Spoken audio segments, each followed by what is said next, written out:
from a treatment perspective, like I know you guys had Adam Meakins on, didn't you, as well? Yes. Yeah. So like I quite like some of his stuff that he talks about.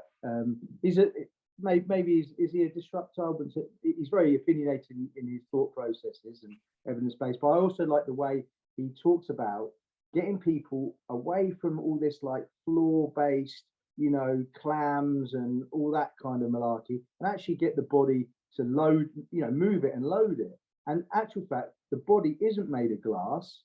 You can push the body probably more than what you think you can. And people and the terminology that that I think a lot of therapists use is actually like induces that kind of like fear factor with stuff. Whereas I'm like, no, you can do this. I had a lady the other day who was she come to see me because she couldn't squat. She said, what's going on? So I do a very simple assessment for in order to get people to squat. And once I assess them, obviously I then work on that route. But her main thing is fundamentally she wasn't connecting.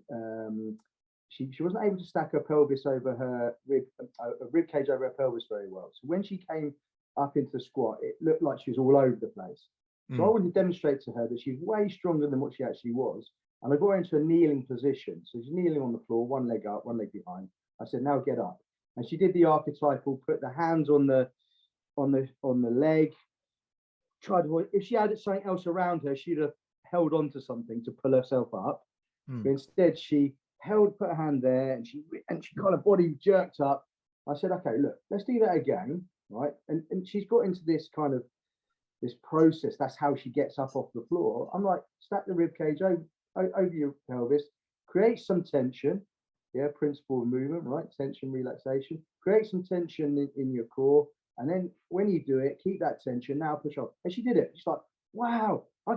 She's just totally blown away. And it's like the fear factor of being able to get from a kneeling position to a standing. She couldn't do it. And the thing is, if I went down the conventional route, I would have been getting her doing glute bridges.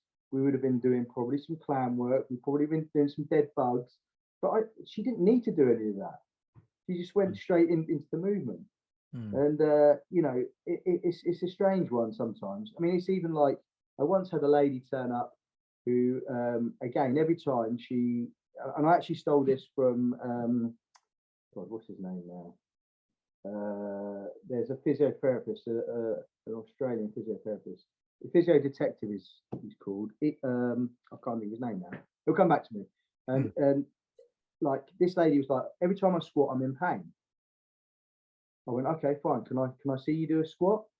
So she did a squat. So it's I met her for 5 minutes. Yeah, the consultation period or assessment consultation I do is an hour. So in about the first 5 minutes, I said, can I see you squat? So she goes down into this squat. Yeah, I'm in pain. I went, okay, cool. Do something different. She goes, what do you mean? I said, do something different in the squat and see how it feels. So she goes down, does a squat, self-corrects, and is no longer in pain. I didn't have to treat her.